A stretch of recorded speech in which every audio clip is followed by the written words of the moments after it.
जो हुआ वो मेरी और केवल मेरी भूल का परिणाम था। इस भूल में आप अकेले नहीं हैं देवेंद्र। हम सब ने भी तो अपने आप को जी भर के छला था। जो हो चुका है उसका शोक समस्या का समाधान नहीं है देवेंद्र। यह स्थिति बहुत गंभीर और घातक है कि दानवों का जीवन संजीवनी की छाया में सुरक्षित हो चुका है और देव जीवन आज सुरक्षा की राहों में भटक रहा है। इस स्थिति में मेरी दृष्टि कहीं जाकर ठहरती है तो केवल लक्ष्मी नारायण के चरणों पर। उनके सिवा कोई नहीं जो हमें संकट से उबार सके। देवेंद्र, हमें श्री विष्णु के पास चलना चाहिए।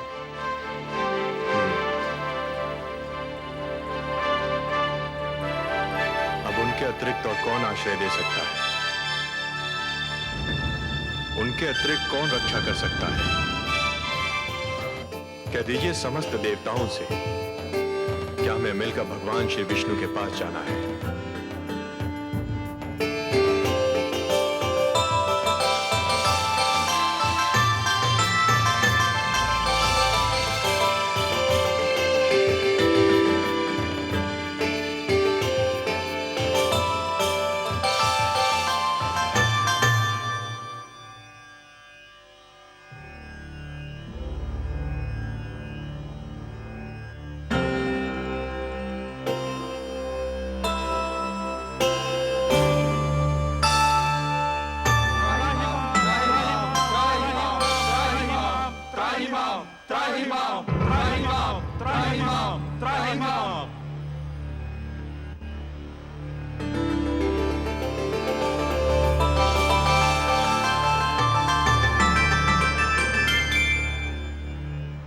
हे देवेश्वर, हम पराजित हुए। हमारी सेना के अगणित सेनानी वीर गति को प्राप्त हुए। हमारा सिर लज्जा से झुक गया। आपके अतिरिक्त और कोई नहीं जो हमारी रक्षा करे, हमारे दुख का निवारण करे। हे परमेश्वर, हमारी सहायता कीजिए। हे नारायण, दैत्य गुरु शुक्राचार्य ने भगवान शिव से संजीवनी मंत्र क्या प्राप्त किया? हमारे सिरों पर मृत्यु और पराजय का वज्र आ गिरा। हे लक्ष्मीपति, यदि दानव मरते हैं तो दैत्य गुरु उन्हें फिर से जीवित कर देते हैं, और जब देवता मरते हैं तो उनका सदा के लिए अंत हो जाता है।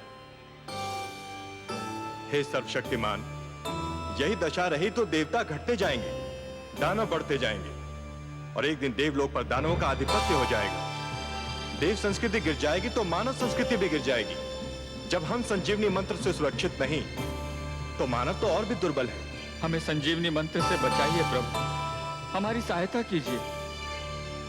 संजीवनी मंत्र का केवल एक उत्तर है, अमृत। अमृत? अमृत? अमृत वो है जो पीने वाले को अमर बना देता है। मृत्यु उसे छू नहीं सकती। परंतु हे लक्ष्मी नारायण, अमृत हमें कहां मिलेगा, कैसे मिलेगा? देवेंद्र, अमृत आपको समुद्र से मिलेगा, सागर का मंथन करने से मिलेगा। अमृत? परंतु हे जगदीश्वर, हमें तो अमृत के विषय में कुछ भी ज्ञान नहीं। हे देवराज, जिस प्रकार दूध के भीतर माखन छिपा तो होता है, परंतु वो मिलता तभी है जब दूध को मथा जाता है, उसी प्रकार समुद्र के भीतर अनेक पदार्थ छिपे हैं, अनमोल रत्न छिपे हैं। उन्हें केवल मंथन के द्वारा ही निकाला जा सकता है। अमृत उनमें सबसे अनमोल है। सत्य तो यह है देवगण कि मंथन मथने और खंगालने की उस क्रिया का नाम है जिसके द्वारा स्वयं के भीतरी गुणों और अवगुणों की खोज की जाती है। मानव यह मंथन प्रतिदिन करता है। वो प्रतिदिन स्वयं को मथता है, खंगालता है और स्वयं के भीतरी गुणों और अवगुणों को बाहर निकालता है। आश्चर्य तो यह है कि वो मानव होकर भी इस क्रिया से परिचित है और आप देवता होकर भी इस क्रिया से अपरिचित हैं। पर हे लक्ष्मीपति, हम समुद्र का मंथन करेंगे कैसे? मंथन मथानी और डोरी की सहायता से किया जाता है। मैं आपके लिए मंदर पर्वत को मथानी बनाऊंगा और वासुकी नाग की डोरी दूंगा। परंतु एक तीसरी वस्तु की भी आवश्यकता होती है देवगण, जिसका प्रबंध आपको स्वयं करना होगा। और किस सामग्री की आवश्यकता होती है सर्वेश्वर? डोरी को खींचने और मथानी को डुलाने के लिए 2 दलों की आवश्यकता होगी देवेंद्र, जो डोरी को 2 छोरों से पकड़कर खींचेंगे। उनके बिना तो मंथन संभव ही नहीं है।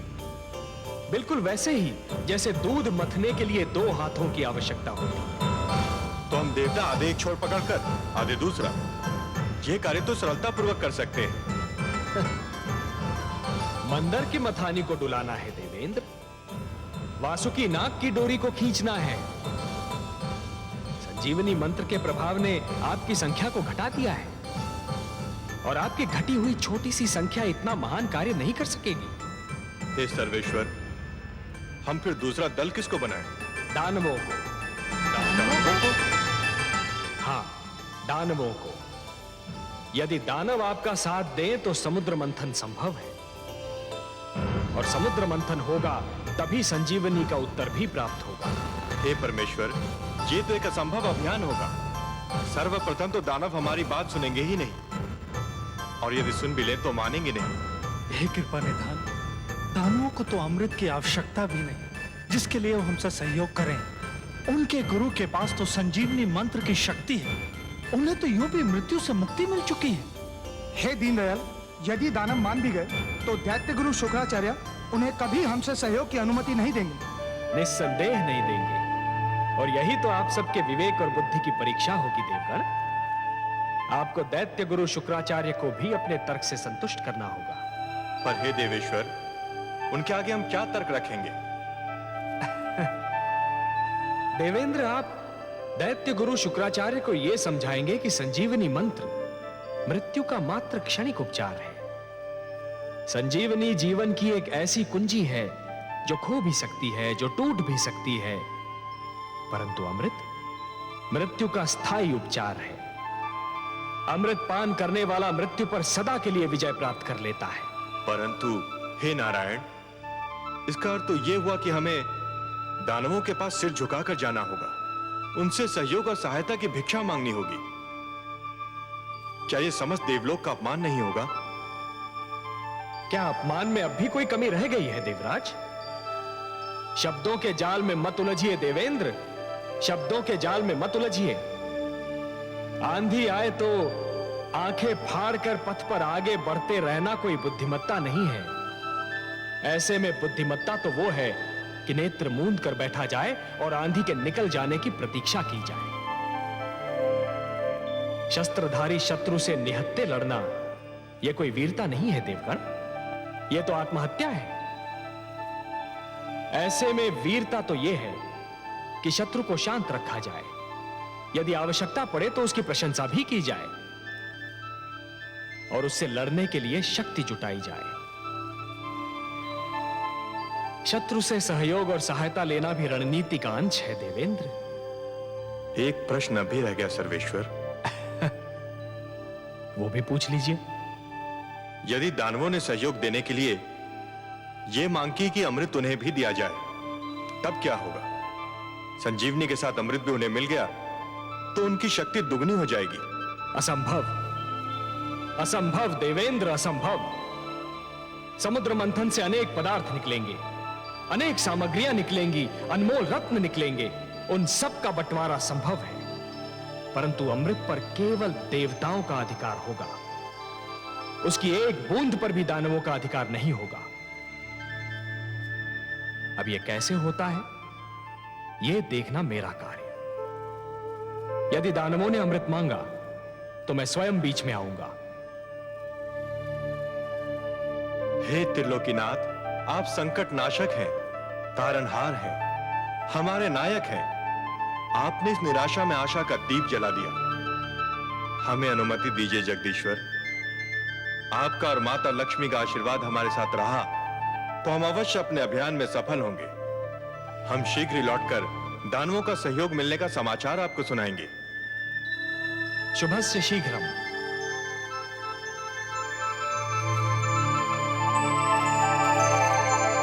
हे कमलनयन, आपने अभी कहा कि दानवों से सहयोग लिया जाए, किंतु उन्हें अमृत की एक बूंद भी न दी जाए। हाँ हाँ महादेवी, मैंने यही कहा। परंतु हे सर्वेश्वर, क्या ये छल नहीं कहलाएगा? कार्य की परिभाषा उसका उद्देश्य निर्धारित करता है महादेवी। यदि उद्देश्य उत्तम हो तो उसे छल का नाम नहीं दिया जाता, उसे नीति का नाम दिया जाता है। देवताओं को भी नीति से कार्य लेना होगा। छल तो गुरु शुक्राचार्य कर रहे हैं महादेवी। उन्होंने भगवान शिव से कहा कि संजीवनी मंत्र उन्हें मानव कल्याण के लिए चाहिए, पर क्या वो मानव कल्याण कर रहे हैं? वो तो संजीवनी मंत्र का उपयोग केवल दानव कल्याण के लिए कर रहे हैं, और यह छल है देवी, यही छल है। और इसके उत्तर में कोई भी कार्य, भले ही उस पर छल का संदेह ही क्यों न हो, उचित ही नहीं उत्तम भी है। आप तो उत्तरों के उत्तर हैं, तर्कों के तर्क हैं और उद्देश्यों के उद्देश्य हैं कमल नयन। आपकी हर बात में रहस्य होता है।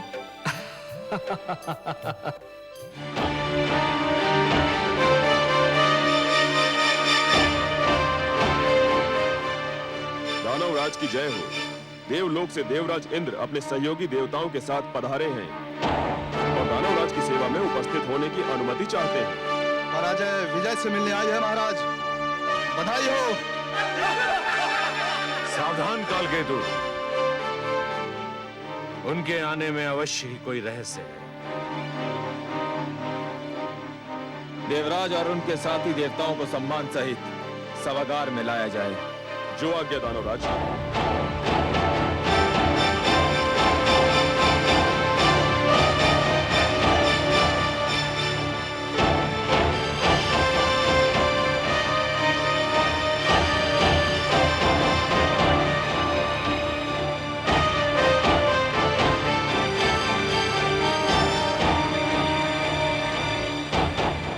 दैत्यगुरु शुक्राचार्य, प्रणाम दानवराज कालकेतु। दानव सभागार में देवराज इंद्र का स्वागत है। कदाचित यह पहला अवसर है जब देवराज और अन्य देवताओं ने अपने चरणों की धूल से दानव सभागार को पावन किया है। आप सत्य कह रहे हैं महाराज, नहीं तो हम इस योग्य कहाँ थे, कितने महान व्यक्तियों के दर्शन पाते। ये ना भूलिए महाराज कालकेतु कि हमें वैर के अतिरिक्त भी एक नाता है। उस नाते को भी स्पष्ट कर दीजिए देवराज। हम और आप अलग अलग माताओं के, किंतु एक ही पिता की संतानें हैं। हम एक दूसरे के भ्राता भी हैं दानवराज। मेरे दानव शिष्यों को सदैव इसका स्मरण रहा है देवराज, परंतु लगता है देवताओं की स्मरण शक्ति कुछ दुर्बल है। उन्हें इस नाते का स्मरण बस कभी कभी रहता है, आवश्यकता अनुसार। ऐसा क्यों कह रहे हैं दैत्य गुरु? ऐसा इसलिए कह रहा हूं देवराज, यदि देवताओं को यह नाता स्मरण रहता तो आपके प्रिय भगवान विष्णु को हयग्रीव का वध करते समय थोड़ा संकोच अवश्य होता, परंतु उन्होंने मेरे शिष्य हयग्रीव को बड़ी निर्ममता से मार डाला। बीती बातों का स्मरण सर्प निकल जाने के उपरांत लकीर पीटने के समान होता है दैत्य गुरु। हम बीती बातें भुला देने के उद्देश्य से ही आप सबकी सेवा में उपस्थित हुए हैं। परंतु हम तो नहीं बोल सकते कि हयग्रीव अब जीवित नहीं है। हयग्रीव जीवित रहता यदि उस समय आपके पास संजीवनी मंत्र होता, या हम सबके पास वो होता जिसे प्राप्त करने का प्रस्ताव लेकर हम यहाँ आए हैं। क्या प्राप्त करने का प्रस्ताव लेकर आए हैं देवराज? मैं अमृत प्राप्त करने का प्रस्ताव लेकर आया हूं दानवराज।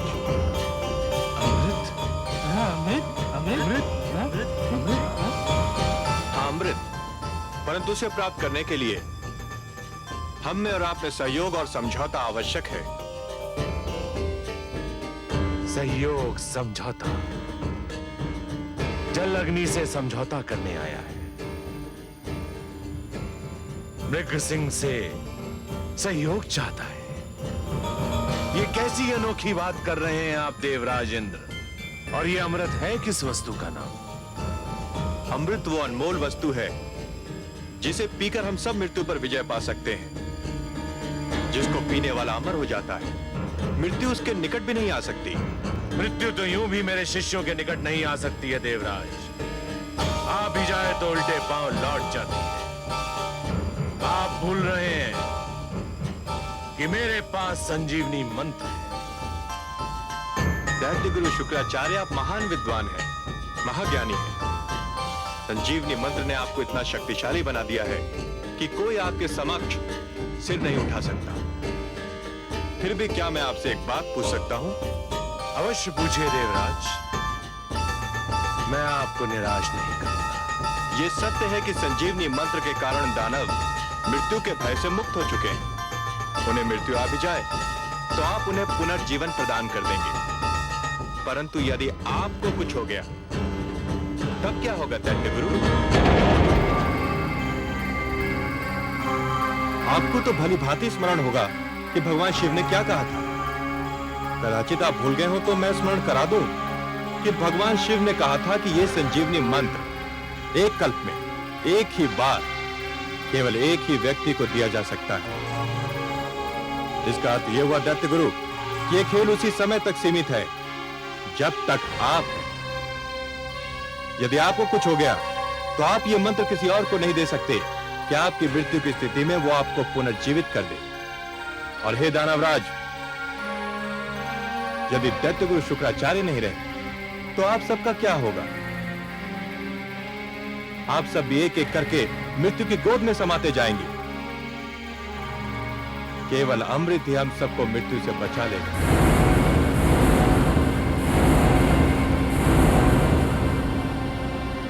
आपके तर्क में तथ्य है देवराज, किंतु हमें अमृत कैसे प्राप्त होगा देवराज? मैं पूरी योजना लेकर उपस्थित हुआ हूं। अमृत समुद्र मंथन द्वारा प्राप्त होता है, पर समुद्र मंथन एक बहुत विशाल अभियान है। पूरे समुद्र को मथना कोई परिहास नहीं है, वो भी इस स्थिति में जब मंदर पर्वत जैसी मथानी होगी और वासुकी नाग की डोरी। ये तो वास्तव में बहुत कठिन और महान अभियान होगा। आप ठीक समझे दानवराज। ये कठिन और महान कार्य अकेले दम न हम कर सकते हैं और न आप। हम दोनों मिलकर ही इस विशाल अभियान को सफल बना सकते हैं। परंतु यह स्मरण रखिए कि अमृत की प्राप्ति है, वो बहुत आवश्यक है। मैं इस आवश्यकता के विषय में भी जानना चाहूंगा देवराज। अमृत हम सबको अमर कर देगा। जब आपको यह विश्वास होगा कि हम अमृत पान के उपरांत मर नहीं सकते, और हम भी यह जान लेंगे कि हमारे अस्त्र शस्त्र आपका कुछ नहीं बिगाड़ सकते, तो युद्ध निरर्थक होकर रह जाएगा। अमृत केवल मृत्यु का ही नहीं, युद्ध का भी अंत होगा। गुरुदेव, मेरे विचार में यह प्रस्ताव स्वागत योग्य है। इस प्रस्ताव की महानता को नकारा नहीं जा सकता गुरुदेव। हमें देवताओं की बात मान लेनी चाहिए। हमें देवताओं की बात मान लेनी चाहिए।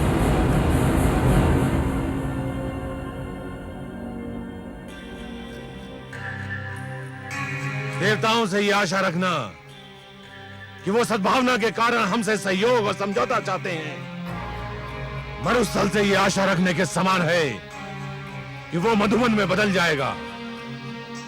ये मित्रता, ये सहयोग की भावना, ये समझौते की इच्छा देवताओं के मन में अचानक कहां से जाग उठी देवराज इंद्र। ठोकर खाने वाले ही संभलने की चेष्टा करते हैं दैत्य गुरु। पराजय हमारे लिए वो ठोकर सिद्ध हुई जो हमें संभलने पर विवश कर रही है। सच तो यह है कि हम बार बार के युद्ध से ऊब गए हैं। दानवराज, क्या मैं समझूं कि आपने प्रस्ताव स्वीकार कर लिया है? मुझे देवताओं पर तनिक भी विश्वास नहीं है, परंतु देवराज आपके इस तर्क ने मुझे निरुत्तर कर दिया है कि मैं संजीवनी मंत्र से सबको जीवित कर सकता हूं, परंतु स्वयं को नहीं। मेरी मृत्यु की स्थिति में मेरे शिष्यों का भविष्य अंधकार में डूब जाएगा। अपने शिष्यों के हित के लिए मुझे आपका प्रस्ताव स्वीकार करने में कोई आपत्ति नहीं है।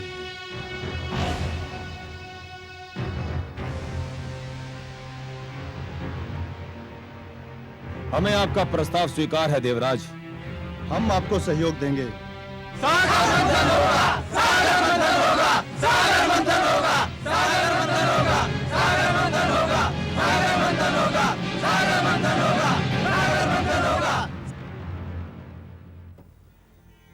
आज तो हमारे देवराज ने चमत्कार कर दिया महादेवी। जिस प्रकार ज्वार के समय समुद्र की लहरें तट को तोड़कर आगे निकल जाती हैं, उसी प्रकार आज देवराज इंद्र के तर्क दानवों की बुद्धि के आगे निकल गए। जैसे सूर्य दीपक की महत्ता को कम कर देता है, वैसे ही आज देवराज ने दैत्य गुरु शुक्राचार्य को निरुत्तर कर दिया। जिस युद्ध को देवराज हार चुके थे, उसी युद्ध को उन्होंने दानवों की सभागार में जीत लिया। उन्होंने यह सिद्ध कर दिया देवी कि युद्ध केवल रणक्षेत्र में नहीं होता, विवाद क्षेत्र में भी होता है, और उसे विवाद क्षेत्र में जीता भी जा सकता है। भोर समय का भूला सांझ पड़े घर लौट आए तो उसे भूला नहीं कहते। लगता है देवराज वास्तव में ठोकर खाकर संभल गए हैं। आज तो उन्होंने दैत्य गुरु शुक्राचार्य जैसे विद्वान को भी तर्कहीन कर दिया। हाँ, परंतु हमारे देवराज का मन सूर्य की भांति बड़ा विचित्र है देवी। जब अंधेरे से सवेरा निकलता है, तब सूर्य की किरणें बहुत शीतल होती हैं, परंतु जैसे जैसे दिन चढ़ता जाता है, वैसे उन किरणों की शीतलता लुप्त हो जाती है और वही किरणें ताप की वर्षा करने लगती हैं। अभी तो हमारे देवराज के मन में पराजय का घाव हरा है। जब यह घाव भर जाएगा, तब हमारे देवराज इंद्र कितने विनम्र रहते हैं, यह देखना आवश्यक है देवी। परंतु आज तो वे दानवों से सहयोग प्राप्त करने में सफल हो ही गए। आपके परामर्श के अनुसार सागर मंथन तो होकर ही रहेगा। हाँ महादेवी, देवराज की सफलता यह दर्शा रही है कि उनका कार्य तो समाप्त हो गया। अब मेरा कार्य आरंभ होना है। दानव सागर मंथन के लिए उतावले हैं, तो फिर हमें भी देर नहीं करनी चाहिए। पक्षीराज,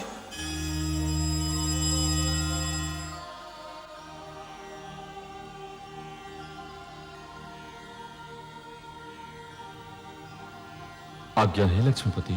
पक्षीराज, आप हमारे सुदर्शन के साथ मंदर पर्वत पर जाइए। जो आज्ञा देवेश्वर।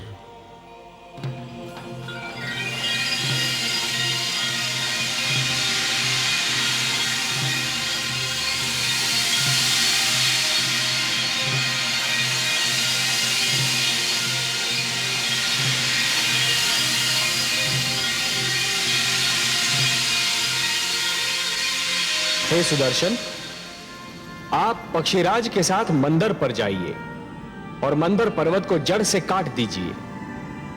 और हे पक्षीराज, मंदर के जड़ से कट जाने पर आप उसे हमारे पुष्पक से बांधकर सागर तट पर ले आइए और फिर हमारे अगले आदेश की प्रतीक्षा कीजिए।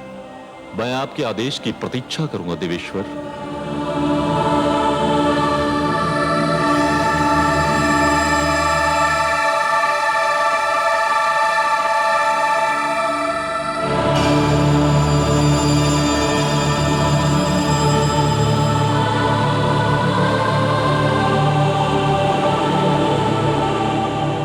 सुदर्शन, आप अपने कार्य का शुभ आरंभ कीजिए।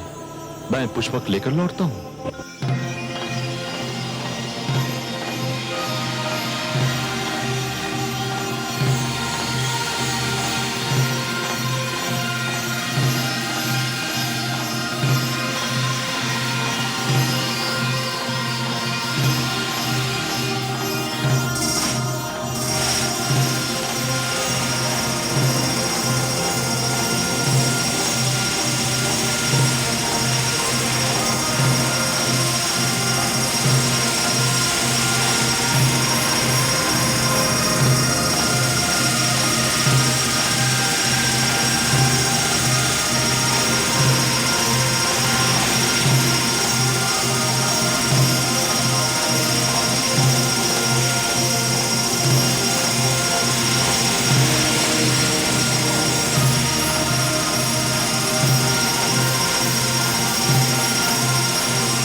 आपको अपना वचन याद है देवराज? आपने कहा था सागर मंथन से जो भी निकलेगा वो आपके और हमारे मध्य समानता से बांटा जाएगा।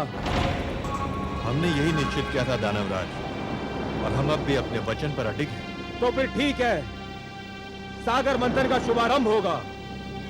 पक्षीराज जैसे ही मंदर पर्वत लेकर आएंगे, मंथन आरंभ कर दिया जाएगा।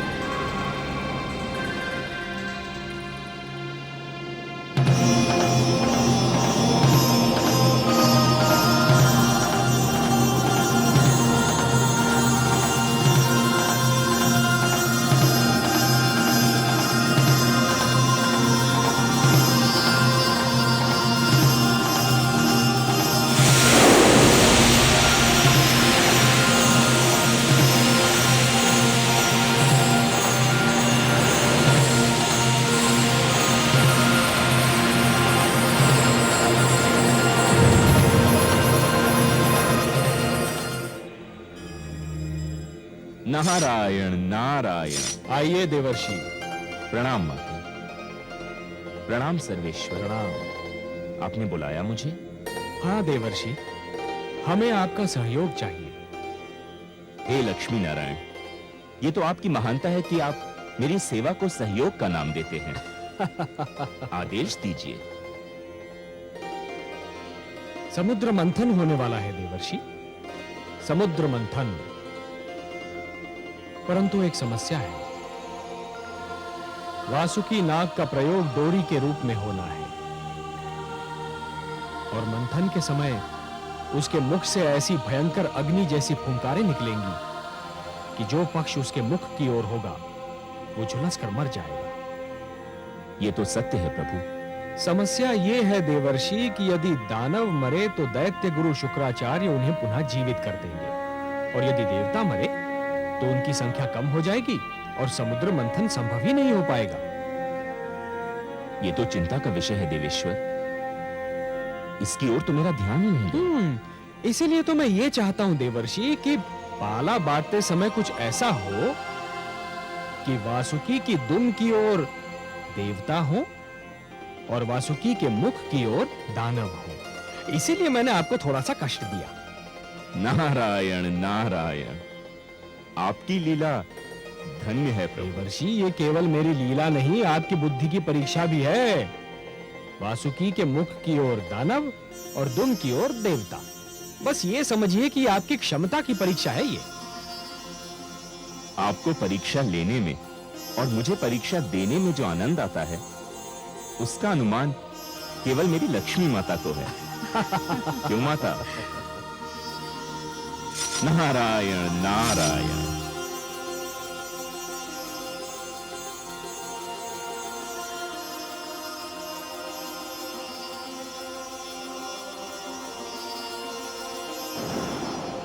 नहीं देवराज, हम दुम का छोर पकड़ेंगे और तुम देवतागण मुख की ओर रहोगे।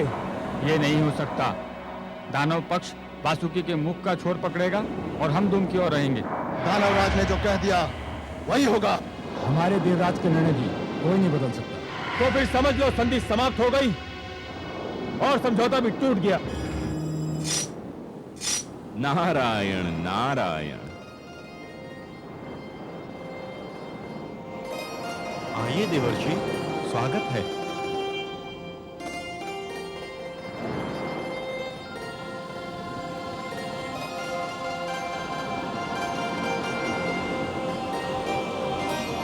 वातावरण का ताप बहुत बढ़ा हुआ दिख रहा है। किस विवाद ने ताप को बढ़ा दिया है? देवर्षि, आप ही निर्णय कीजिए। हमारा कहना है कि दानव वासुकी के मुख का छोर पकड़ेंगे और देवता दुम का छोर, पर ये दानव मान ही नहीं रहे हैं। हे देवर्षि, समझौते का प्रस्ताव देवराज लेकर आए थे, हमने मान लिया। अब हम प्रस्ताव रख रहे हैं तो देवराज क्यों नहीं मानते? उचित है, सर्वथा उचित है। देवराज, दानवराज का तर्क बुद्धिसंगत है। ये आप क्या कह रहे हैं देवर्षि? आप तो दानवों का पक्ष ले रहे हैं। मैं पक्ष नहीं ले रहा हूं देवराज, मैं तो वही कह रहा हूं जो न्याय संगत है। हे देवराज, शरीर में मुख श्रेष्ठ होता है या पांव? 100% मुख। वो ऊपर होता है, ऊंचा होता है, शरीर की पहचान बताता है।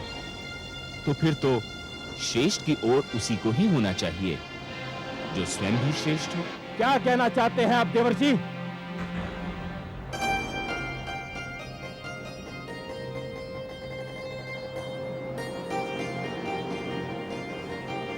मैं ये कहना चाह रहा हूं दानवराज कि जिस प्रकार शरीर में मुख श्रेष्ठ होता है, उसी प्रकार सृष्टि में देवता श्रेष्ठ है। इसलिए वासुकी के मुख की ओर तो देवताओं को ही होना चाहिए। आप हमारा अपमान कर रहे हैं देवर्षि। हमने देवताओं को परास्त किया है। युद्ध क्षेत्र में उन्हें सर झुकाने पर विवश कर दिया था। देवता श्रेष्ठ थे, अब नहीं है, और पराजित कभी श्रेष्ठ नहीं हो सकता। अब तो केवल हम श्रेष्ठ हैं। उचित है, सर्वथा उचित है। इस विषय पर तो मैंने भी नहीं सोचा था। श्रेष्ठ वही होता है जो विजयी होता है।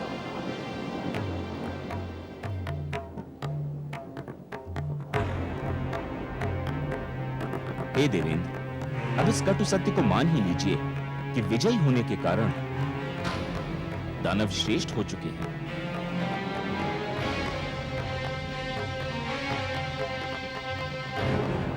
हे दानवराज, श्रेष्ठता की कुछ मांगें होती हैं, और प्रथम मांग यह होती है कि उसे हमेशा श्रेष्ठ की ओर रहना पड़ता है। यह मांग तो तभी पूरी हो सकती है जब आप वासुकी के श्रेष्ठ भाग की ओर हो। यदि श्रेष्ठ की यही मांग है तो हम वासुकी के मुख की ओर का पाला स्वीकार करते हैं।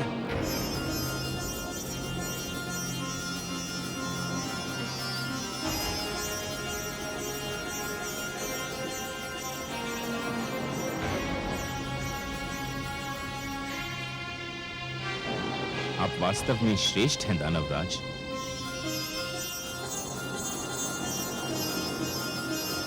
देवर्षि नारद की जय! देवर्षि नारद की जय! देवर्षि नारद की जय! नारायण नारायण।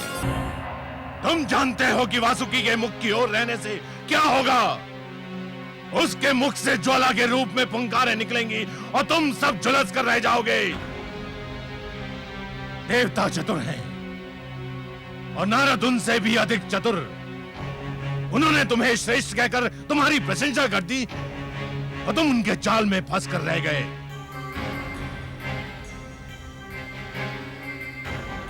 परंतु गुरुदेव, अब तो हमने उनका प्रस्ताव मान लिया है। यदि अब हमने उनका निर्णय नहीं माना तो हमारे अपने लोग हमें संदेह की दृष्टि से देखने लगेंगे। भूल मेरी थी जो मैंने तुम लोगों पर भरोसा किया। मुझे स्वयं वहां पर उपस्थित रहना चाहिए था। अब क्या होगा गुरुदेव?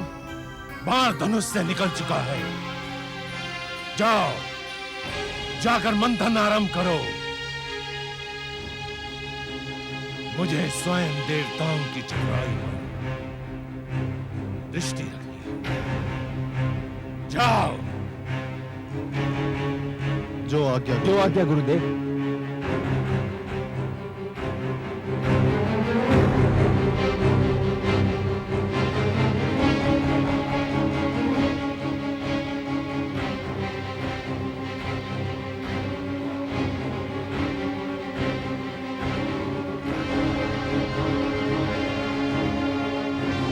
सर्वानु,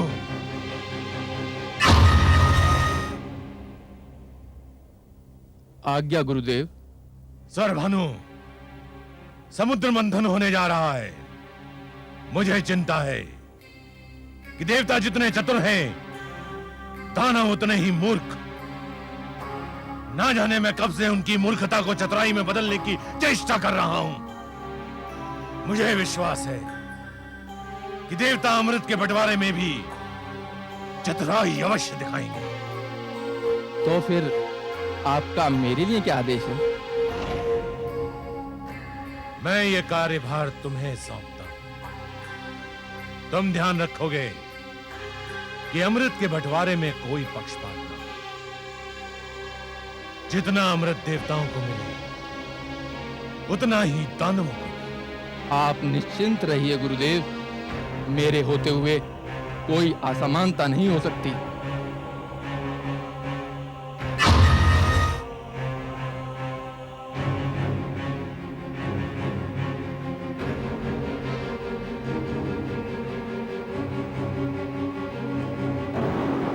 हे पक्षीराज,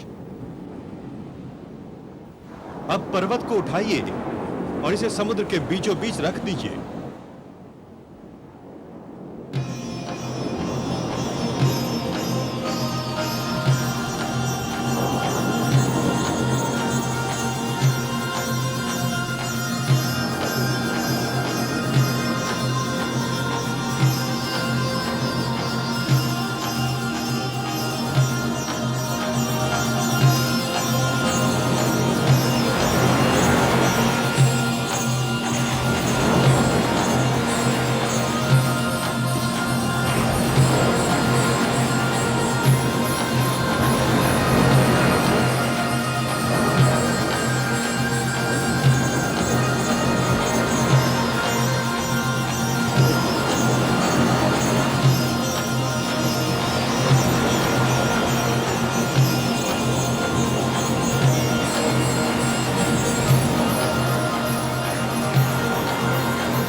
देवराज, अंदर समुद्र तल में टिक नहीं पा रहा। यदि इसे समुद्र के नीचे कोई ठोस वस्तु ना मिली तो ये डूब जाएगा। इसे कोई ठोस आधार चाहिए। तो फिर मंथन कैसे होगा देवराज? कोई उपाय तो करना ही होगा। हम इतने बड़े आकार की कोई ठोस वस्तु कहाँ ढूंढने जाएंगे जिस पर मंदराचल टिक सके? मेरी तो बुद्धि काम नहीं करती। हमें कोई ठोस चट्टान तो ढूंढनी ही होगी। ये जटिल कार्य तो आप देवताओं को ही सुहाएगा। हमें अनुमति दीजिए। दानवराज ठीक कह रहे हैं, हमारे पास नष्ट करने को समय नहीं है। चलो दानवीरो, हो चुका सागर मंथन। कहिए दानवराज। देवराज, हम ठहर कर क्या करेंगे? मंथन तो संभव नहीं है। समुद्र मंथन यदि इतना सरल होता, अमृत का मिलना यदि इतना सहज होता दानवराज, तो ये कार्य कब का हो चुका होता। परंतु जैसे नागमणि को प्राप्त करने के लिए जोखिम झेलना पड़ता है, वैसे अमृत प्राप्त करने के लिए कठिनाइयों से तो जूझना ही होगा। परंतु इस कठिनाई का तो कोई उपाय दिखाई नहीं देता। उपाय है। हे देवराज, क्षीर सागरवासी भगवान विष्णु के अतिरिक्त और कोई नहीं जो हमारी सहायता कर सके।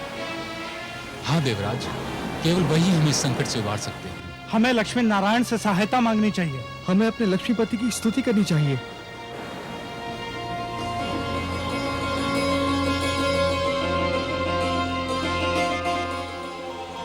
ये धरती से पुकार उठ रही है। मुझे बुलाया जा रहा है। हाँ कमल नयन, संकट बढ़ रहा है। मंथन असंभव सा लगने लगा है। और यदि मंथन नहीं हुआ तो जीवन संकट में घिर जाएगा। देवता अमृत से वंचित रह जाएंगे और दानव संस्कृति की जीत हो जाएगी। परंतु हे कमल नयन, मंथन कैसे होगा? मंदराचल तो समुद्र में डूबा जा रहा है।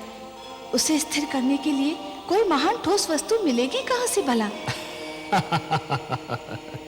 प्रिय, मैं धरती और जीवन का पालक हूं। धरती और जीवन की रक्षा करना मेरा कर्तव्य है। मैं मंदराचल को अपनी पीठ पर रोक लूंगा। आप मंदराचल को अपनी पीठ पर रोकेंगे? हाँ प्रिय, मैं कूर्म का रूप धारण करूंगा। यह मेरा कूर्मा अवतार होगा। दूसरा अवतार, मंदर पर्वत मेरी पीठ पर टिक जाएगा और फिर समुद्र मंथन में कोई कठिनाई ही नहीं होगी।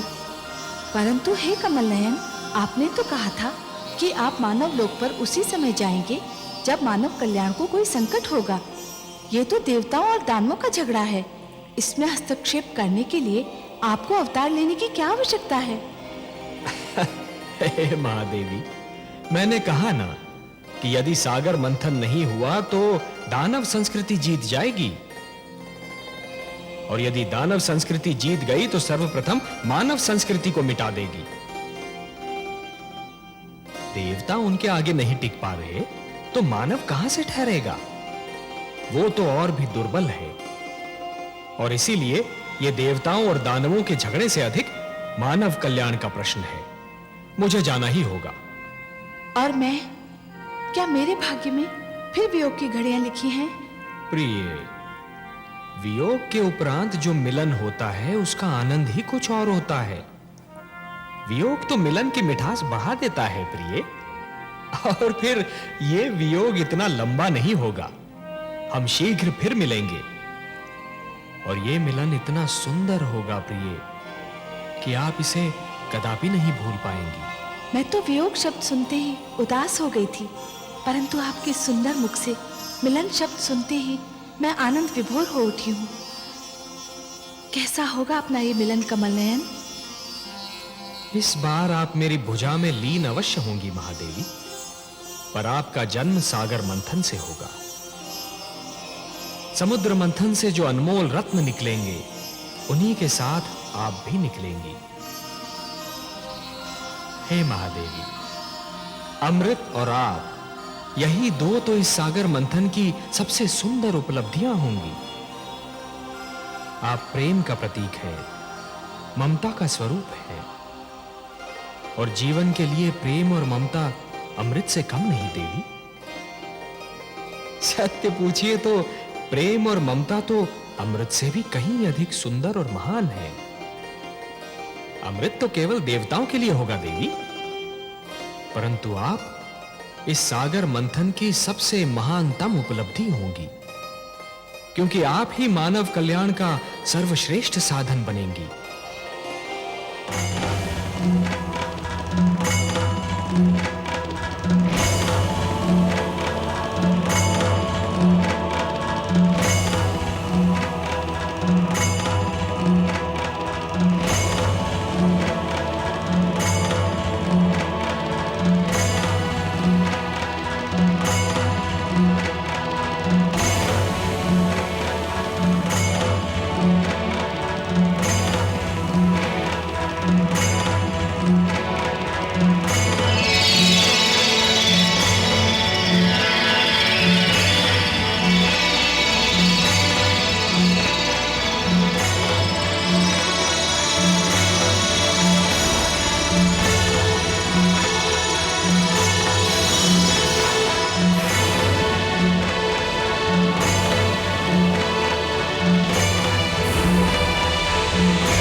मानव के हित में सदा लेते हैं अवतार।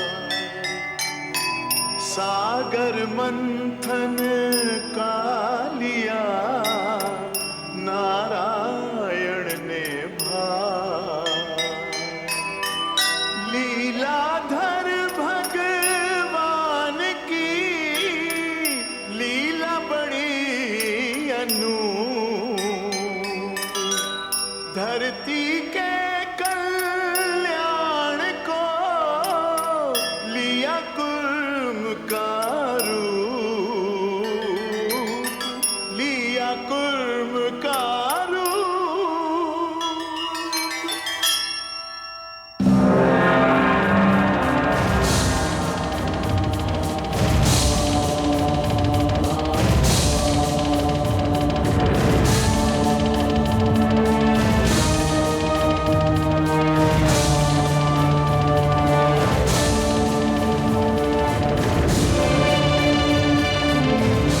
हे देवगण, तुमने मुझे पुकारा, मैं आ गया हूं।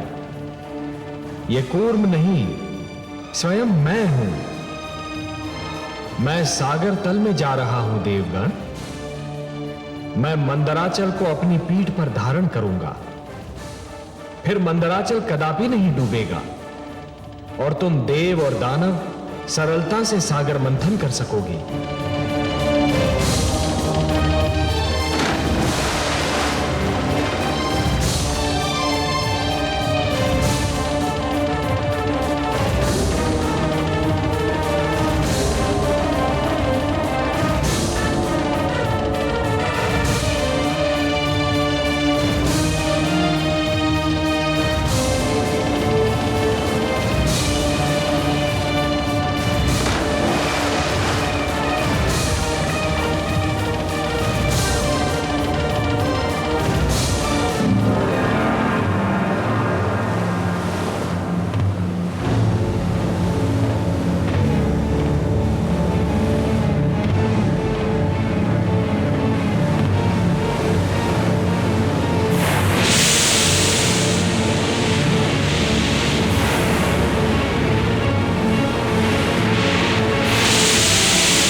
गुरुदेव, सागर मंथन से अमृत के स्थान पर विष निकल आया है। चारों ओर त्राई त्राई मची हुई है। देवता तो कहते थे कि सागर मंथन से जीवनदायक अमृत मिलेगा, परंतु सागर तो मृत्यु बांट रहा है गुरुदेव। इसी कारण हम वहां से भाग आए। ऐसे में सागर मंथन से क्या लाभ? हम अब सागर मंथन में भाग नहीं लेंगे।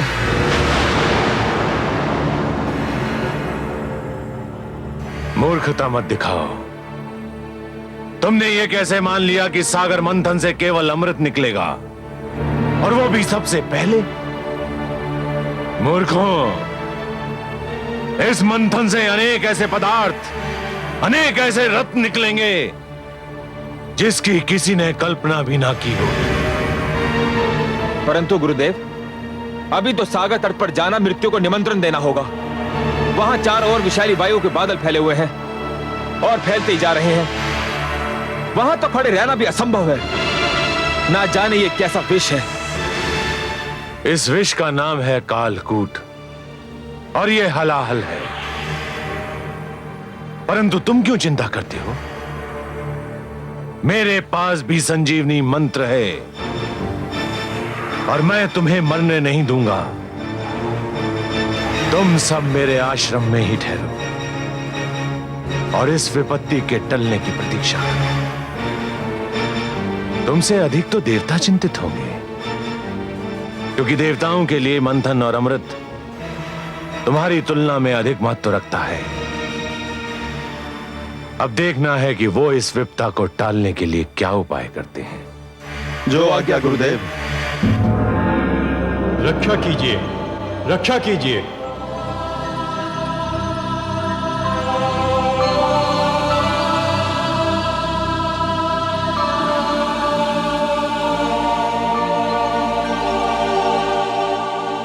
रक्षा कीजिए हे त्रिलोकीनाथ, आपकी सृष्टि संकट में है।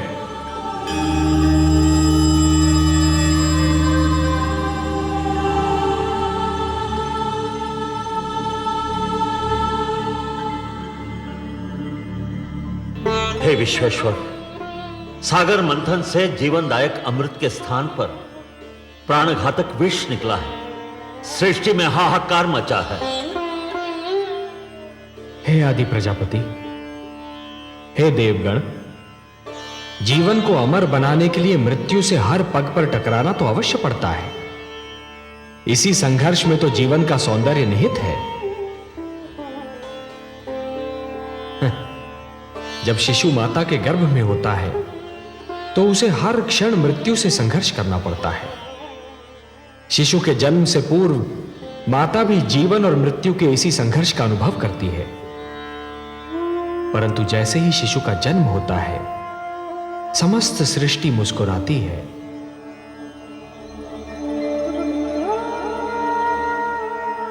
यदि अमृत की प्राप्ति इतनी सरल होती देवगण, तो जीवन और मृत्यु का यह संघर्ष और उसकी यह कथा कब की समाप्त हो चुकी होती।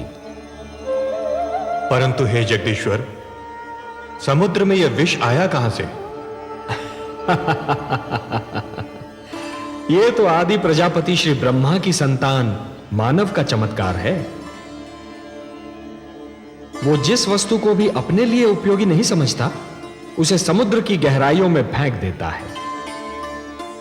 वो ये नहीं सोचता कि जो वस्तु उसके लिए हानिकारक है, वो समुद्र के प्राणियों के लिए भी हानिकारक होगी। मैंने तो जल मनुष्य की आवश्यकताओं की पूर्ति के लिए बनाया था। सत्य कहा आपने हे ब्रह्मा। जल का तो अर्थ ही है जीवन, परंतु मनुष्य ने उसे व्यर्थ और हानिकारक वस्तुओं का भंडार बना दिया है। उसी प्रदूषण ने बढ़ते बढ़ते विष का रूप धारण कर लिया है। उसे एक न एक दिन समुद्र के गर्भ से बाहर तो आना ही था। हे लक्ष्मी नारायण, क्या यह नहीं हो सकता कि यह विष जहां से आया है, इसे उसी समुद्र में वापस फेंक दिया जाए? नहीं देवराज, नहीं। यह समस्या का समाधान नहीं है। यह तो समस्या से भागने का एक असफल प्रयत्न है। यदि इस विष को पुनः समुद्र के गर्भ में फेंक दिया गया, तो वो दृष्टि से ओझल अवश्य हो जाएगा, पर उसके अस्तित्व का अंत नहीं होगा। वो कल फिर समुद्र के गर्भ से बाहर निकलेगा, किसी और पीढ़ी के लिए संकट बनेगा। देवराज, संकट का समाधान अगली पीढ़ी के लिए छोड़ देना स्वार्थ है, कुनीति है। हे सर्वेश्वर, सागर मंथन आपके आदेश के कारण आरंभ हुआ था। अमृत की प्राप्ति हमारे लिए नितांत आवश्यक है, परंतु इस विष के कारण मंथन स्थगित हो चुका है। आपका आदेश अधूरा रह गया है। हम मंथन करके आपके आदेश का पालन करना चाहते हैं, परंतु यह विष बाधा बन गया है। देवगण, ये बहुत जटिल समस्या है और इसका समाधान केवल भोलेनाथ कर सकते हैं। मैं देख रहा हूं कि इस संकट का निवारण केवल उन्हीं के पास है। चलिए, मैं भी आप सबके साथ उनकी सेवा में चलता हूं।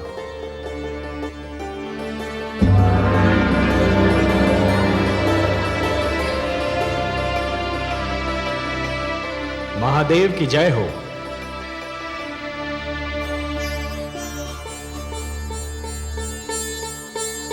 मेरे अहोभाग्य, आज कैलाश धन्य हो गया। आज कैलाश को त्रिमूर्ति के ही नहीं, समस्त देवताओं के भी दर्शन हो रहे हैं। मैं आप सबको प्रणाम करता हूं।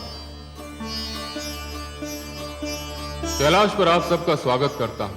हे देवाधिदेव, हे महादेव, सृष्टि पर संकट की छाया गहरा रही है। संकट?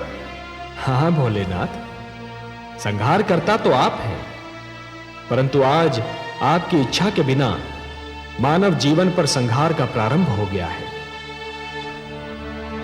देवता और दानव मिलकर अमृत की प्राप्ति के लिए समुद्र मंथन कर रहे थे, परंतु इस मंथन की सर्वप्रथम भेंट कालकूट विष सिद्ध हुई है। अब यह विष समस्त सृष्टि के लिए संकट बना हुआ है। समस्या यह है कि इस विष के प्रभाव से यदि दानवों की मृत्यु हुई तो दैत्य गुरु शुक्राचार्य आपके दिए हुए संजीवनी मंत्र की शक्ति से उन्हें पुनर्जीवित कर लेंगे। श्री विष्णु की कृपा से देवताओं की भी सुरक्षा हो जाएगी, पर इस विष के दुष्प्रभाव से मेरी संतान, मेरा निर्दोष मानव समाप्त हो जाएगा। इसीलिए मैं आपसे विनती करता हूं कि हमारी सहायता कीजिए। हे महादेव, कालकूट विष सारे विश्व को अपनी लपेट में ले रहा है। हम पर कृपा कीजिए, इस संहारक विष को नष्ट कीजिए। देवराज, संहार करता तो केवल मैं हूं। विष भी मेरा ही आविष्कार है। विष मेरे लिए संहार करने का शस्त्र है और किसी भी विष को नष्ट नहीं किया जा सकता। विष को रोका जा सकता है, विष को सीमित किया जा सकता है, विष के दुष्प्रभाव को समाप्त किया जा सकता है, परंतु विष को नष्ट नहीं किया जा सकता। और हां देवराज, संसार में कालकूट ही एकमात्र विष नहीं है। विष तो कटुवाणी में भी होता है, अश्लील विचारों में भी होता है। वाणी के विष को यदि कानों में ही रोक लिया जाए तो उसका प्रभाव हृदय तक नहीं पहुंचता, और अश्लील विचारों के विष को यदि मस्तिष्क में प्रवेश न करने दिया जाए तो वो चरित्र को हानि नहीं पहुंचा सकता।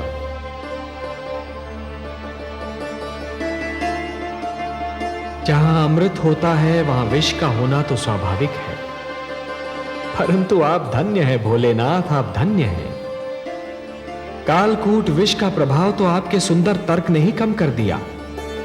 अब शेष समस्या का समाधान भी आप ही निकालेंगे। आपने सत्य कहा कि विष को नष्ट तो नहीं किया जा सकता, परंतु उसे रोका अवश्य जा सकता है, और यह कार्य केवल आप ही कर सकते हैं देवाधिदेव। हे त्रिलोकेश्वर, आप सब चलकर मेरे पास आए हैं। यहां आकर आपने मुझ पर कृपा की। आपके आदेश का पालन करके मुझे हर्ष होगा। मुझे कालकूट को कहीं रोकना होगा, उसकी सीमा का निर्धारण करना होगा। जगत के कल्याण के लिए यह कार्य मैं अवश्य करूंगा। आप चिंता न करें, मैं आपके साथ सागर तट पर चलता हूं।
हे महेश, हे महादेव,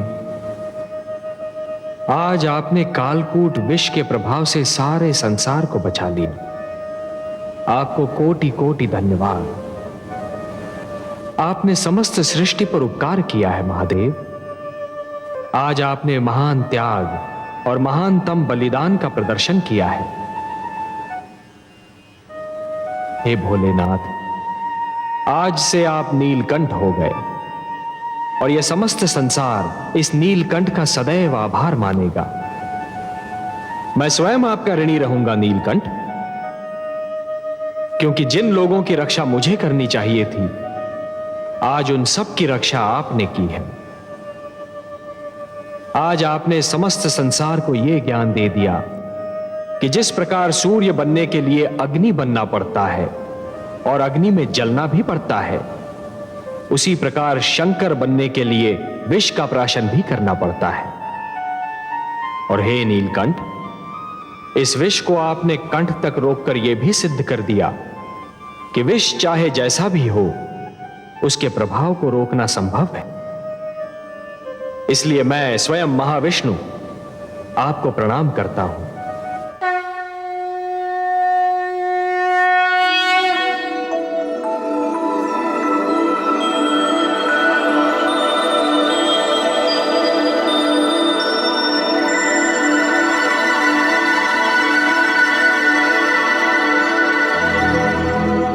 सबकी रक्षा के लिए किया आज विषपान, देवों के भी देव हैं नीलकंठ भगवान,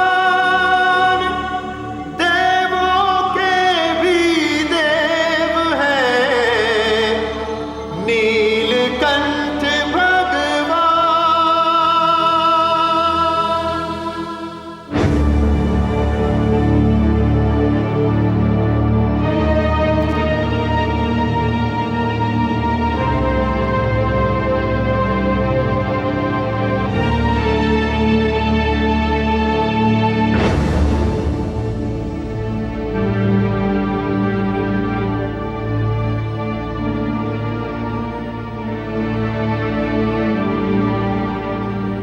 अभिवादन है दैत्य गुरु शुक्राचार्य।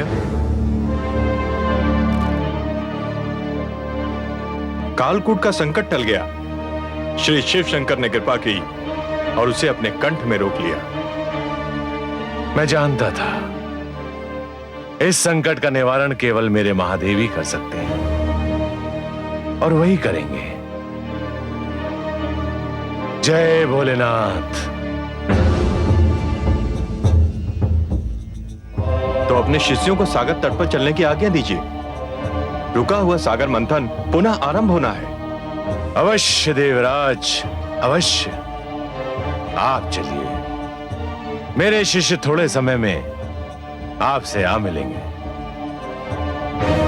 तो सागर तट पर पुनः भेंट होगी।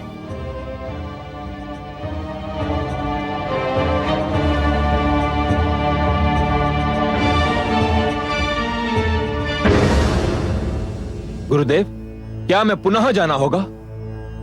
हाँ, न केवल जाना होगा बल्कि सागर मंथन में भाग भी लेना होगा। अमृत कितना महत्वपूर्ण है यह केवल मैं जानता हूं।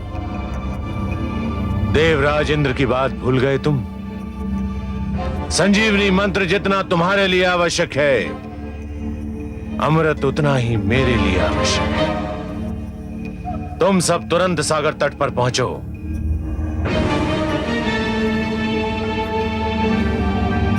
स्वर भानु, तुम मेरे शिष्यों के साथ जाओ और मेरे आदेश को ध्यान में रखकर उनकी हर क्रिया पर दृष्टि रखो। जो आज्ञा गुरुदेव।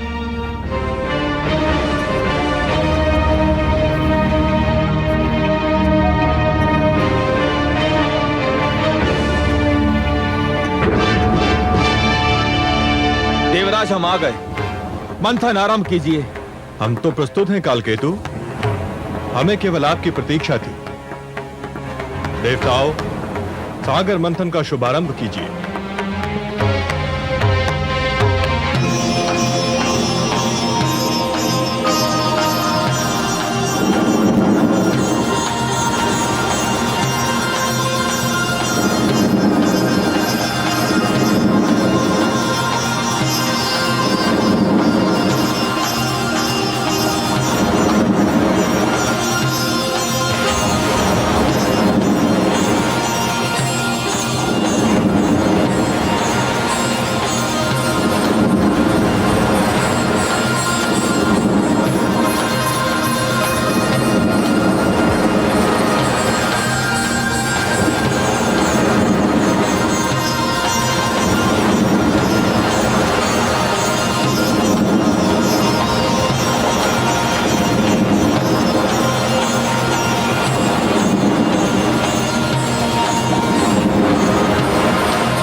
अरे ये तो एक नारी है।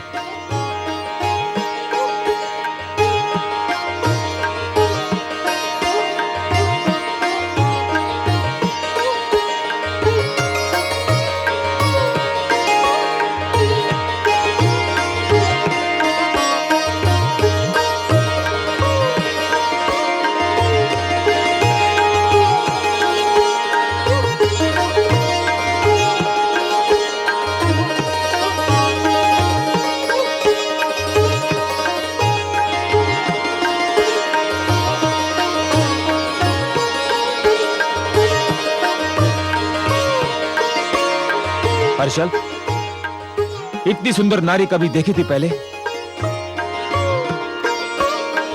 नहीं दानवराज, ये तो कोई स्वर्ग की अप्सरा दिखाई पड़ती है। मूर्ख हो तुम। स्वर्ग की अप्सराएं तो इसके पांव की धूल के समान होंगी। तनिक इसका रूप तो देखो। मुख है कि पूनम की रात्रि का चंद्रमा, आंखें हैं या मद की कटोरी, कपोल है कि लाल कमल के पुष्प, अधरों की लालिमा उषा को लजा रही है, कंधों पर काले केशों की घटा लहरा रही है, मुस्कुराती है तो हृदय पर बिजली गिराती है, चलती है तो पुष्पों से भरी डाली लचक जाती है। हर्षल, इसने तो मेरा मन विचलित कर दिया है। तो फिर आप घोषणा कर दीजिए महाराज कि इस सुंदरी पर केवल आपका ही अधिकार होगा।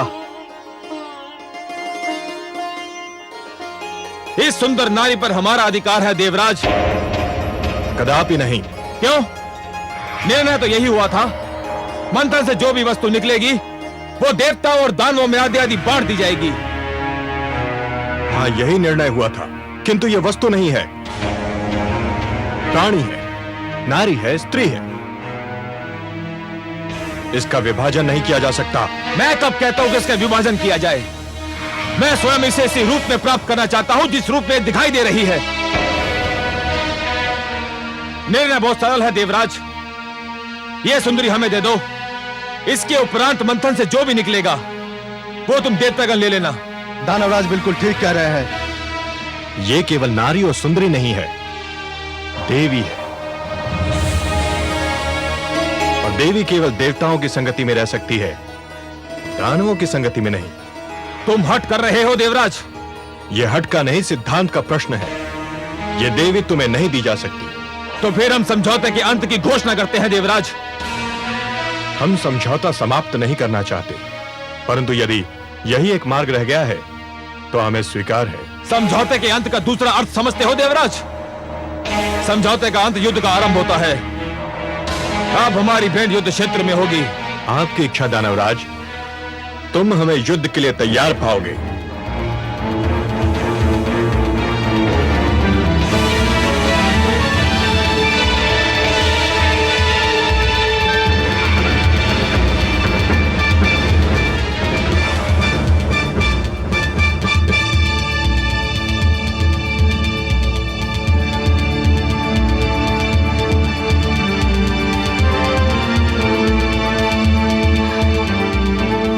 कमल नयन, हे पद्मनाभ, कहाँ हैं आप? मुझ विरह की मारी पर कृपा कीजिए। मेरी आंखें आपके दर्शन को तरस रही हैं। मेरी आत्मा आपको पुकार रही है। दर्शन दीजिए भगवान। मेरी आत्मा की पुकार सुन लीजिए।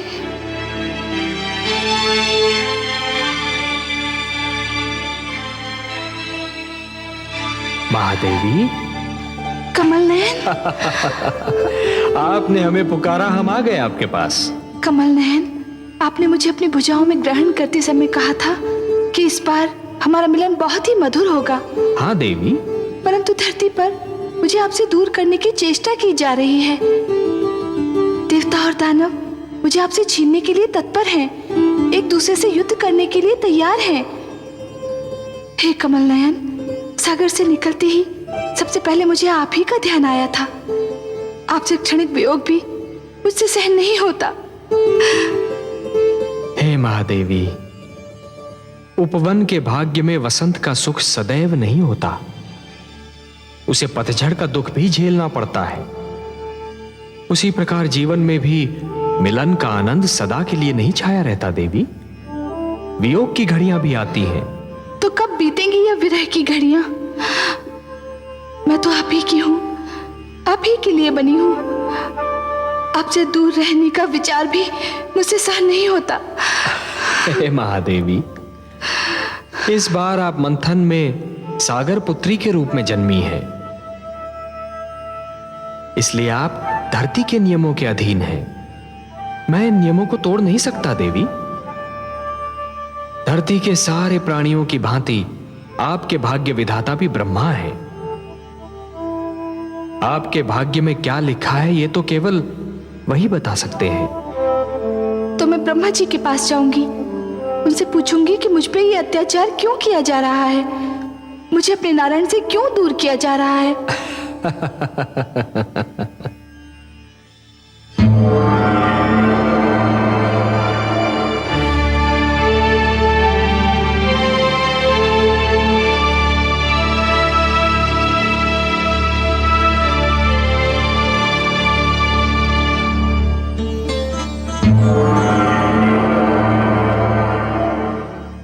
हे ब्रह्मा, हे आदि प्रजापति,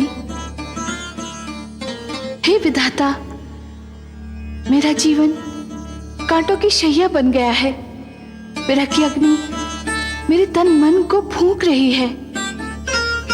हे विधाता, आप तो जानते ही हैं, मेरा मन नारायण के चरण कमल में वास करता है। उनकी भुजा ही मेरा घर है। उनके सुंदर मुख को निहारना मेरी पूजा है।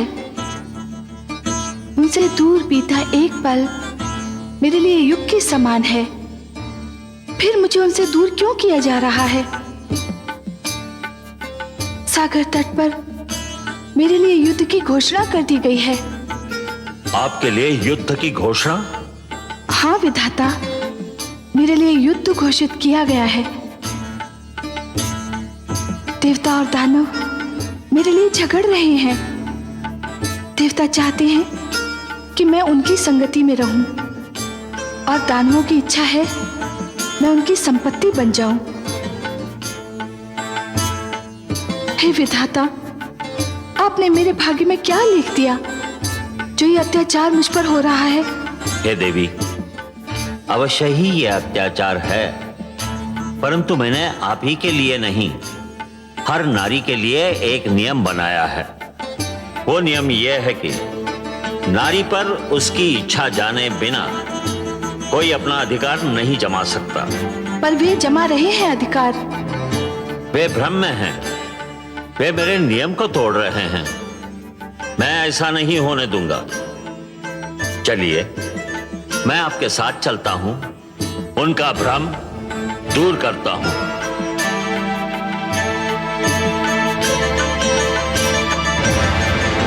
देवताओं, ध्यान रहे कि समझौता तोड़ने की स्थिति तुमने बनाई थी, हमने नहीं। हम तो अब भी कहते हैं सागर मंथन से जन्मी सुंदरी हमें दे दो, हमारा समझौता बना रहेगा।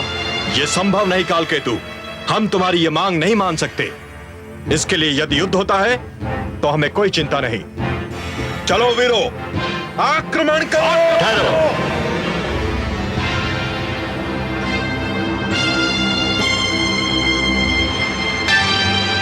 दोनों पक्ष इस नारी को प्राप्त करने के लिए झगड़ रहे हैं, पर किसी पक्ष ने इस नारी से यह पूछने का कष्ट किया कि स्वयं इसकी इच्छा क्या है? यह नारी की इच्छा का प्रश्न नहीं है ब्रह्मदेव, यह समझौते के सिद्धांत के आदर का प्रश्न है।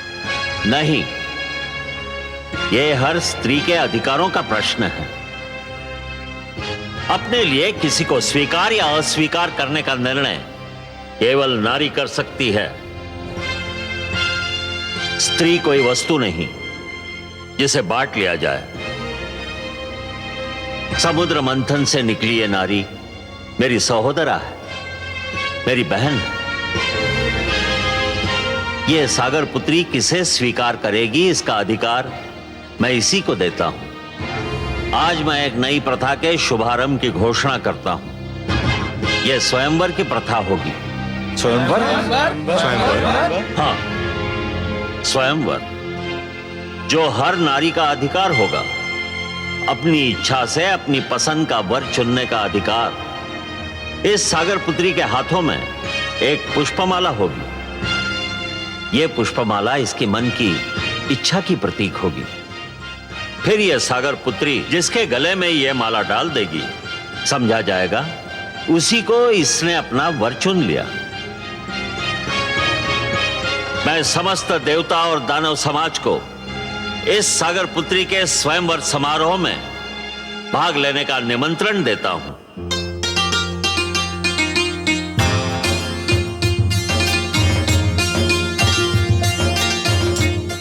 हर्षल, मैं व्याकुल हो रहा हूं। क्यों दानवराज?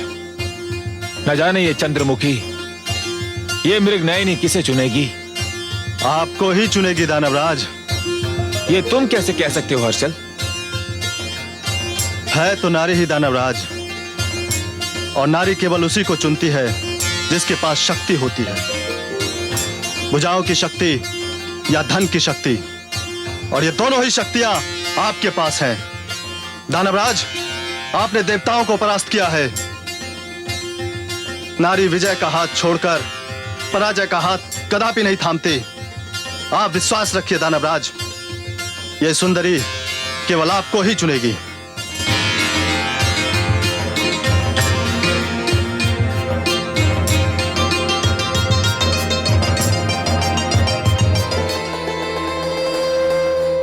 लीजिए आगे चंद्रदेव।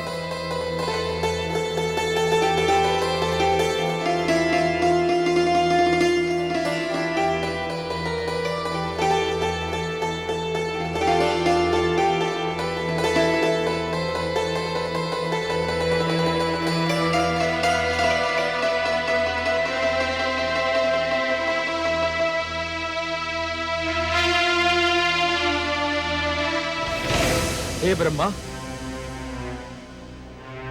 मेरी समझ में नहीं आ रहा क्या कारण समय को नष्ट किया जा रहा है। जिन दानव देवताओं को आमंत्रित किया था वे सब तो आ चुके हैं, अब देर किस बात की? स्वयंवर आरंभ कीजिए। हे अतिथिगण, आज सृष्टि में एक नई प्रथा की नींव डाली जाने वाली है, जिसका नाम स्वयंवर है।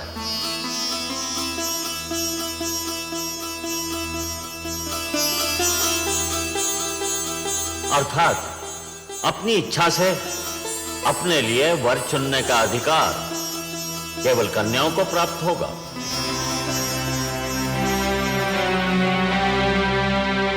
सागर पुत्री के हाथों में जो पुष्पमाला है,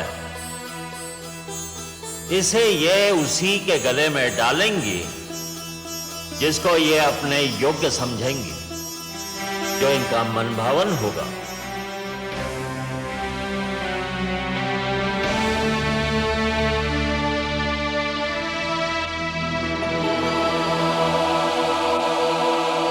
हे सागर पुत्री, आपको ये माला यहां उपस्थित अतिथियों में से किसी एक के गले में डालनी ही होगी। और हे अतिथिगण, आप भी जान ले, सागर पुत्री के चुनाव को कोई चुनौती नहीं दे सकता।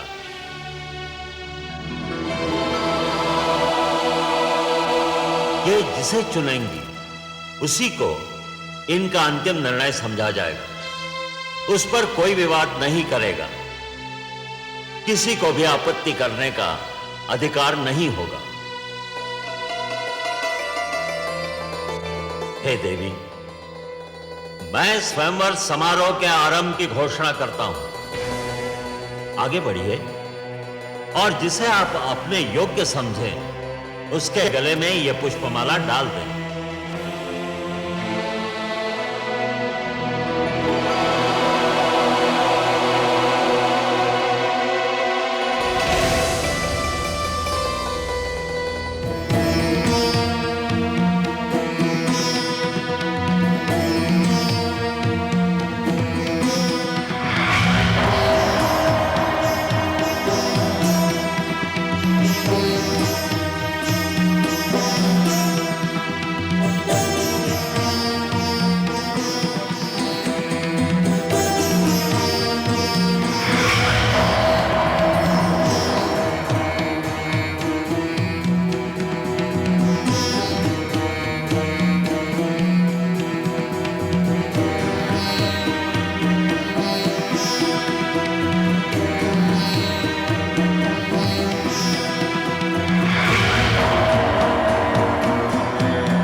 मैं जानता था यही होगा। अब तो और कोई शेष नहीं रह गया है। सुंदरी, डाल दो ये पुष्पमाला मेरे गले में और सदा के लिए मेरी हो जाओ।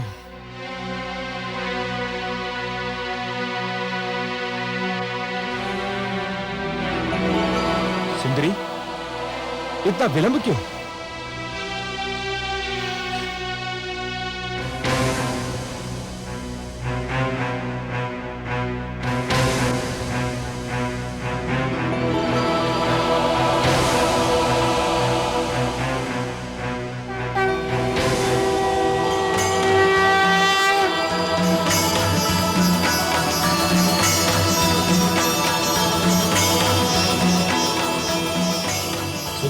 विलंब क्यों? प्रिय,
लक्ष्मीपति की, लक्ष्मी नारायण की, लक्ष्मीपति की। स्वागत है सर्वेश्वर। स्वागत है माता। आइए।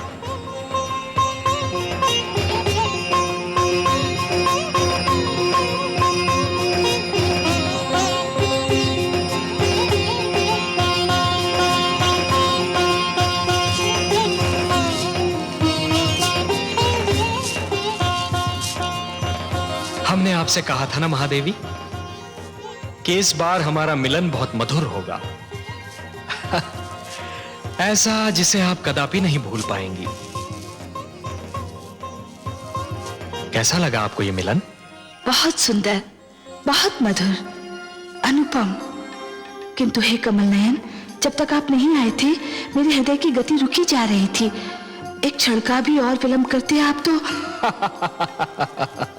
विलंब क्यों करता देवी? आपका मन मुझे पुकार रहा था। जब भी कोई मुझे मन से पुकारता है तो मैं उसके पास जाने में एक क्षण का भी विलंब नहीं करता। और आप तो देवी, जिन रंगों से हमारा जीवन चित्र बना है ना, उस चित्र के सुंदरतम रंग आप हैं। आपके बिना तो हमारा जीवन अधूरा है, अस्तित्व अधूरा है। तो आपके पास आने में मैं विलंब क्यों करता?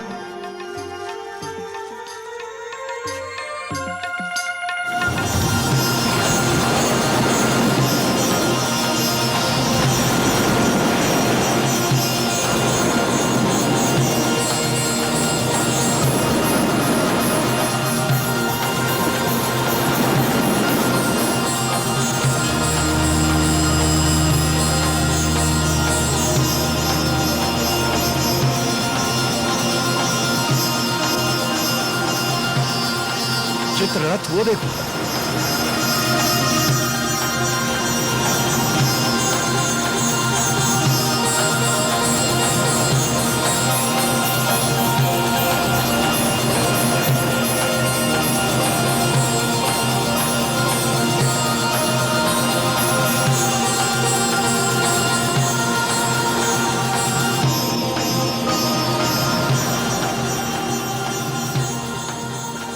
उस कलश में अवश्य ही अमृत होगा।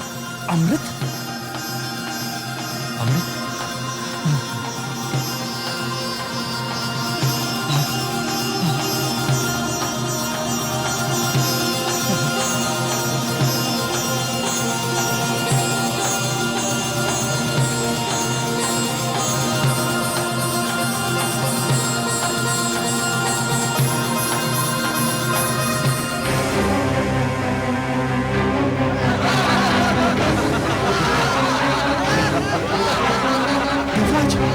दोनों में से एक है।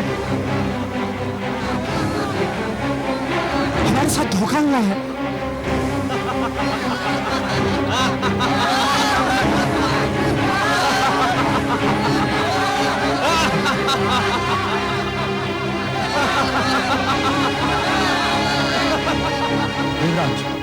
अमृत लेकर भाग गए। अब तो संजीवनी मंत्र उनके गुरु के पास है और अमृत उनके हाथों में। यह तो सर्वनाश हो गया देवराज। हमारे साथ भयंकर छल हुआ है, अब क्या होगा?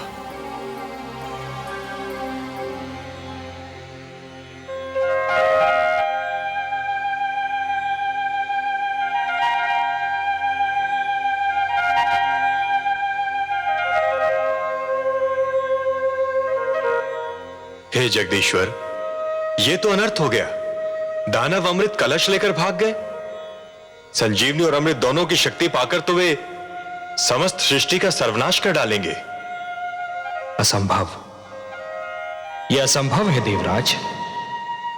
यदि संसार पर दानव संस्कृति का राज हो गया तो सृष्टि की रचना का सारा उद्देश्य ही समाप्त हो जाएगा। सृष्टि की रचना तो सुंदर विचारों के पनपने के लिए, शांति की सुगंध फैलाने के लिए और मानव को उन्नति के शिखर तक पहुंचाने के लिए की गई है। नहीं देवेंद्र, नहीं। धरती पर दानवी विचारों के लिए कोई स्थान नहीं है। दानव संस्कृति का उत्थान सृष्टि के सौंदर्य का अंत होगा और मैं यह कदापि नहीं होने दूंगा देवेंद्र। आप चिंता न कीजिए, अमृत पर केवल देवताओं का अधिकार है और अमृत कलश को आप तक पहुंचाना मेरा उत्तरदायित्व। हे त्रिलोकीनाथ, आप चाहें तो क्या नहीं कर सकते। यह आशा लेकर ही तो हम आपके चरणों में उपस्थित हुए हैं।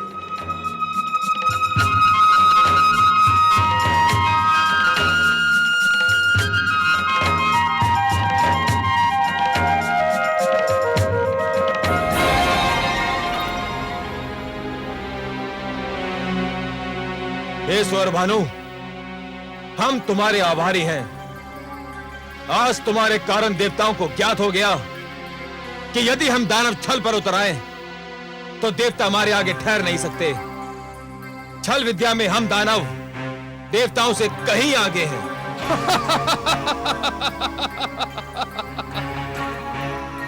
मुझे तो गुरुदेव ने भेजा ही इसी उद्देश्य से था कि मैं अमृत को देवताओं के हाथों में ना पड़ने दूं। अब ये सारा अमृत हम पी जाएंगे दानवराज। देवतागण इसकी एक बूंद को भी तरस जाएंगे। चले थे अमृत पीकर अमर होने। सोचो मित्रों, संजीवनी और उस पर अमृत जैसे सोना और उस पर सुहागा। अब हम तीनों लोगों पर छा जाएंगे। देवताओं को बड़ा घमंड अपने भगवान विष्णु पर। अब हम देखते हैं कि वो अभिमानी विष्णु हमारा क्या बिगाड़ पाता है।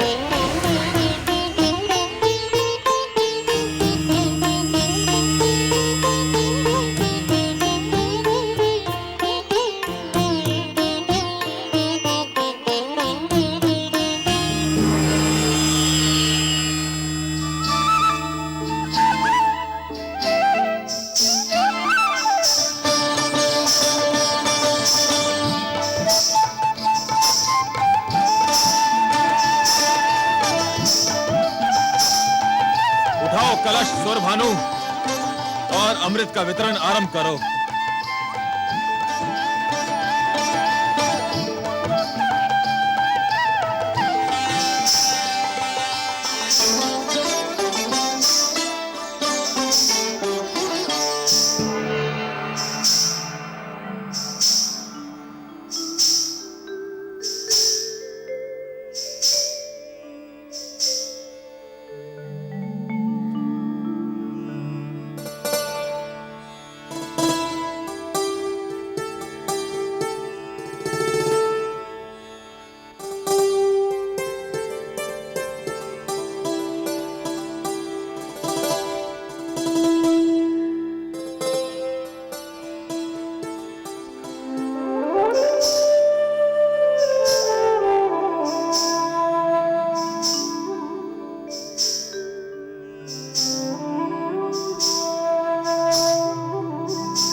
सुंदरी, हे मृगलोचिनी, पुष्प की डाल से लचकते शरीर वाली, चूड़ियां बजाती, पायल झनकारती,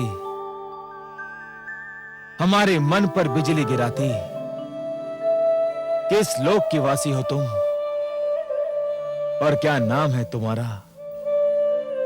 मेरा नाम मोहिनी है। मोहिनी नहीं, मन मोहिनी कहो। सुंदरी, तुमने तो पहली झलक में हमारे मन मोह लिए। मन करता है तुम्हारे चरणों में अपना तन मन बिछा दूं, तुम्हारी बल खाती काया पर पूरा दानव लोक लुटा दूं। इतने सुंदर स्वरूप से हमारे मन को छलने वाली, तुम्हारे दर्शन पाकर हमारे नेत्र धन्य हो गए। यद्यपि तुम्हारा आना मेरे लिए सौभाग्य और गर्व की बात है, परंतु मेरे सभागार की शोभा बढ़ाने का उद्देश्य क्या है? मैंने सुना है कि तुम दानवों ने अमृत प्राप्त कर लिया है। तुम्हारे गुरु के पास संजीवनी मंत्र और तुम्हारे पास अमृत। अब तो कोई तुम्हारे सामने सिर उठा ही नहीं सकता। शक्तिशाली को कौन प्रणाम नहीं करता। इसलिए मैं तुम्हें इस दोहरी सफलता पर बधाई देने आ गई। हे सुंदरी, अमृत पाकर हम बहुत प्रसन्न थे।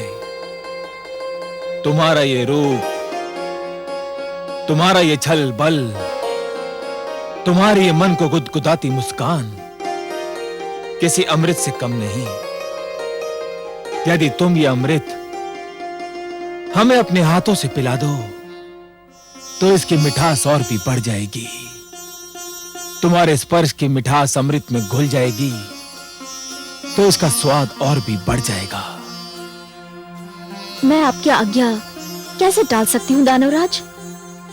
परंतु क्या? हे दानवराज, जिस प्रकार धूप बिना छांव के महत्ता नहीं होती, दिन बिना रात्रि सुहानी नहीं लगती, उसी प्रकार आपकी सभा भी देवताओं बिना सूनी लग रही है। देवताओं बिना? भूल गए? सागर मंथन में वो आपके सहयोगी थे। परंतु वे हमारे शत्रु हैं, हम उनको क्यों बुलाएं? हे दानवराज, आप उन्हें इसलिए बुलाएं कि वे छोटे, आप महान हैं। वे अन्यायी हैं, आप न्यायप्रिय हैं। वे छलिए हैं, पर आप निश्चल हैं। न्याय कहता है कि इस अमृत पर उनका भी अधिकार है। निश्चलता कहती है कि आधा अमृत आप पिए और आधा वे। महानता कहती है कि छोटों को भुला देना भी छोटापन है।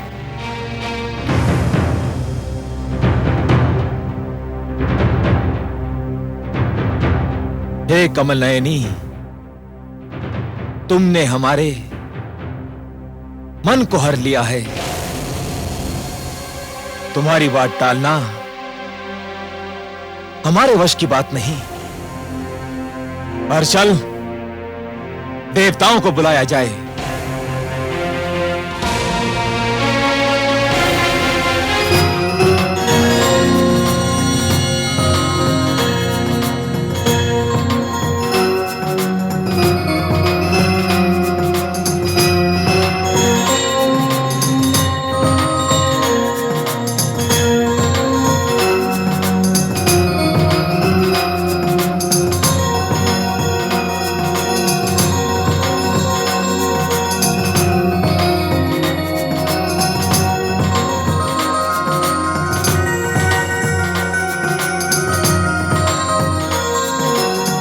हे सुंदरी, अमृत का वितरण आरंभ करो। हमसे और अधिक धीरज न धरा जाएगा। अतिथि सत्कार दानवलोक की परंपरा है। इस परंपरा को निभाने के लिए मैं पहले देवताओं को अमृत पान का अवसर दूंगी।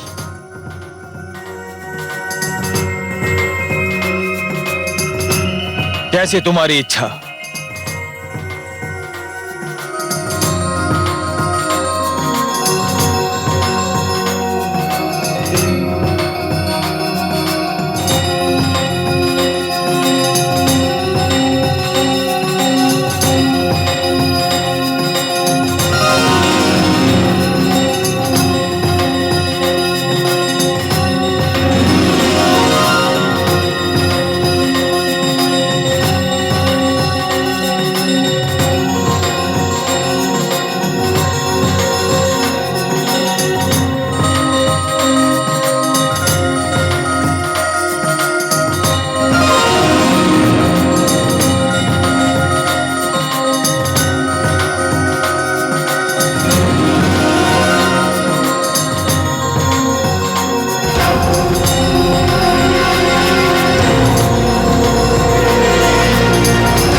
ये तो देवता के वेश में दानव सौरभानु है।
कलश तो रिक्त है।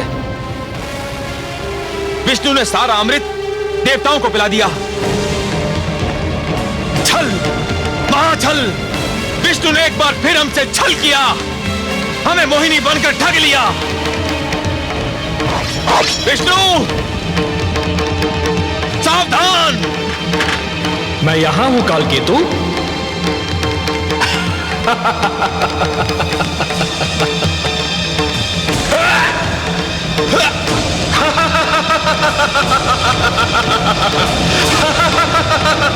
सावधान दानवराज, अब कुछ नहीं हो सकता।